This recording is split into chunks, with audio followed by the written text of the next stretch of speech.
మన ఆత్మీయ జీవితంలో కొన్నిసార్లు ప్రార్థన చేయడం అన్నిటికంటే కష్టమైన పనిగా అనిపిస్తుంది.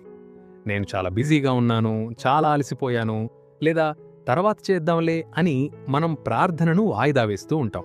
కానీ నిజానికి ప్రార్థన అనేది దేవునితో మనల్ని కలిపే ఒక శక్తివంతమైన వంతెన. దేవుడు లేనిదే మనం ఏమీ చేయలేం.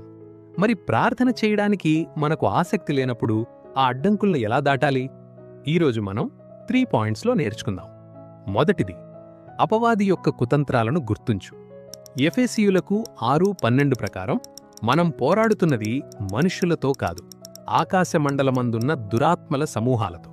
మీకు తెలుసా, సాతాను మిమ్మల్ని ప్రార్థన చేయనివ్వకుండా ఎందుకు ఆపుతాడంటే, మీరు ప్రార్థన చేస్తే సర్వశక్తిమంతుడైన దేవునితో కనెక్ట్ అవుతారని అతనికి భయం. మీరు ప్రార్థన చెయ్యకపోతే మీ ఆత్మీయ జీవితం బలహీనపడుతుంది. మీ కుటుంబం, మీ స్నేహితులు, మీ భవిష్యత్తు అపవాది లక్ష్యాలుగా మారతాయి. కాబట్టి మీకు ప్రార్థన చేయాలని అనిపించినప్పుడు ఇలా ఆలోచించండి: నేను ప్రార్థన చెయ్యకపోతే నా శత్రువు గెలుస్తాడు.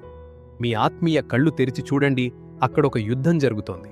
ఆ యుద్ధంలో గెలవాలంటే ప్రార్థన ఒక్కటే మార్గం.